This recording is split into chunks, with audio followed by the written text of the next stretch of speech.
आजा लौट के कान्हा रे मेरे श्याम मुरलिया वाले। आजा श्याम मेरे आजा श्याम, अब आजा श्याम घर आजा। श्याम मुरलिया वाले रे मेरे कान्हा भोले भाले। अब आजा, अरे आजा, अब आजा लौट के मित्रा रे मेरे कान्हा मुरलिया वाले। आजा श्याम मेरे आजा श्याम, अब आजा श्याम घर आजा। आजा श्याम मेरे आजा श्याम, अब आजा श्याम घर आजा।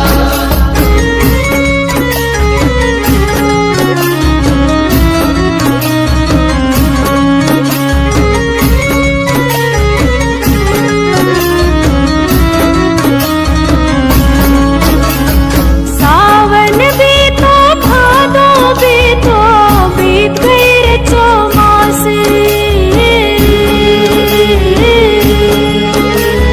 सावन बीतो भादो बीतो बीत गई रे चौमासी। 2 दिन के तुम गए बोल के भूल गए कठकुरासी।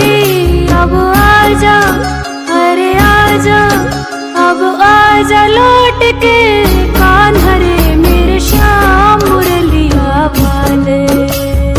आजा श्याम मेरे आजा श्याम, अब आजा श्याम घर आजा। आजा श्याम मेरे आजा श्याम, अब आजा श्याम घर आजा।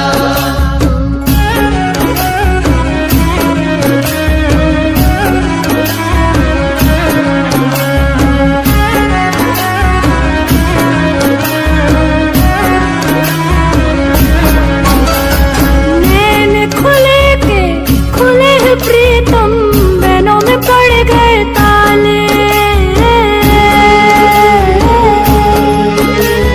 नैन खुले के खुले हैं प्रीतम, बहनों में पड़ गए ताले। बीच हिया में आड़े बस गए काली कमली वाले। अब आजा, अरे आजा, अब आजा लौट के कनुआ रे मेरे श्याम मुरलिया वाले। आजा श्याम मेरे आजा श्याम, अब आजा श्याम घर आजा। आजा श्याम मेरे आजा श्याम, अब आजा श्याम घर आजा।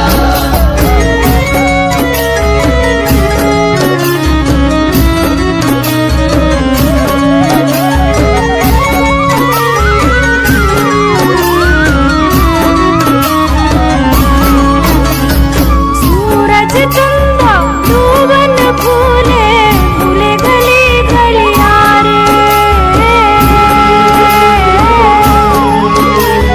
सूरज चंदा डूबन भूले भूले गली गलिया रे।